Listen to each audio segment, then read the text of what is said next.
자, 미국 현지의 상황을 생생하게 들어보겠습니다. 맨해튼 나우 시간이고요. 맨해튼 현지에 있는 이정우 국제금융 전문가 만나보겠습니다. 안녕하세요.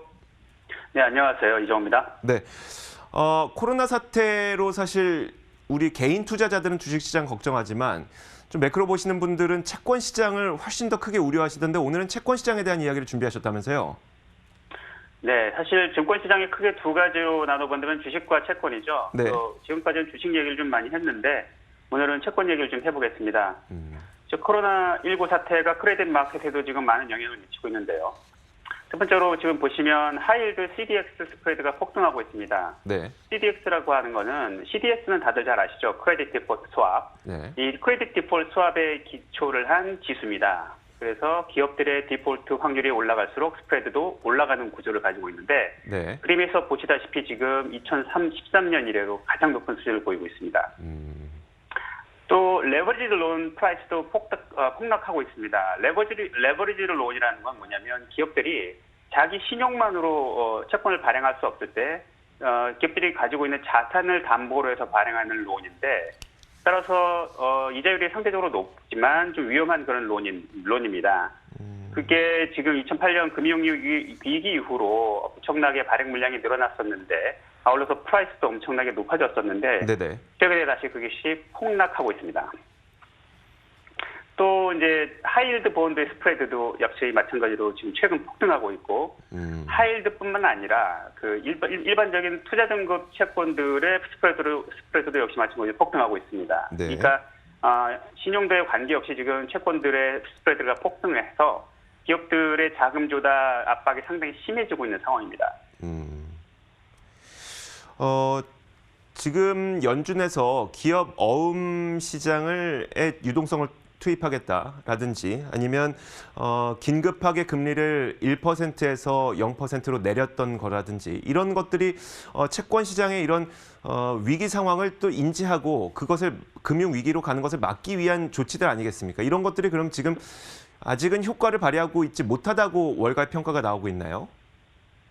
그러니까 그 반대로 얘기해야 되겠죠. 지금 네. 그 크레딧 마켓 상황이 이러니까 연준에서는 급하게 자금을 투입해서 이런 불을 끄려고 하는 거죠. 네네. 그런데 이것은 사실은 2008년 금융위기 이후부터 이루어져 왔었던 구조적인 문제에 기인하고 있습니다. 금융위기 이후에 시장의 싼 금리와 이지 크레딧 또 넘치는 유동성 때문에 이 크레딧 마켓이 폭발적으로 증가했죠.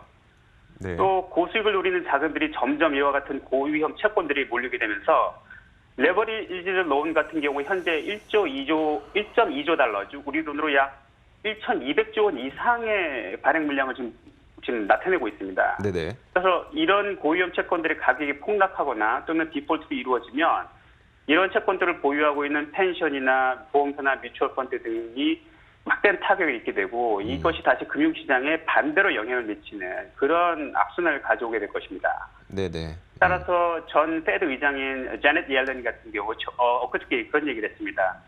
제가 가장 우려하는 점은 이와 같은 오버 레버리지드 코퍼레이션들의 존재가 네. 현재 경기 침체를 더 가중시킬 수 있다는 점이다라고 말을 한 적이 있습니다.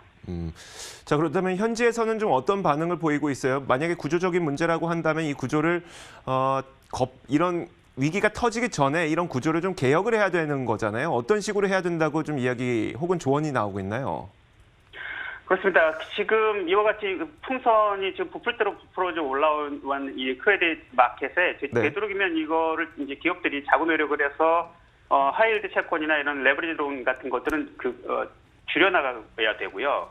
연준이나 그 기업 이런 금융 담당자들도 마찬가지로 뭐 CLO라든가 레버리지 론 같은 것들의 이 발행 물량을 점점 줄이고 네네. 또 그에 대한 그 안전 소비자 보호를 광고할 수 있는 그런 대책들, 그런 정책적인 조치들이 취해져야 한다고 보고 있습니다. 일단 연준에서는 행동을 나섰고 이제는 기업들이 본인들의 구조 조정을 좀 해야 될 때라는 이야기가 나오고 있다는 이야기네요. 맞습니다. 알겠습니다. 자, 이제 마지막으로 그 코로나19로 인한 이 맨해튼 현지 상황은 어떤지 사람들이 더 줄어들었나요? 아니면 좀 계속 유지가 되고 있나요? 예, 확실히 마스크를 쓰고 다니는 뉴욕 시민들은 늘었습니다. 네. 한 2주 전만 해도 마스크 쓰고 다니는 분들 찾아보기 어려웠고 동양인들이 마스크를 쓰고 다니다 해코지들 당하는 일도 종종 있었는데요. 네네. 이제는 인종을 가리지 않고 마스크를 쓰고 다니는 분들이 많이 있습니다. 컬럼비아 대학교 같은 경우는 클로징이 지금 물론 스프링 브레이크이긴 하지만 클로징이 되어서 학교에 가면 학생들이 전혀 없고요.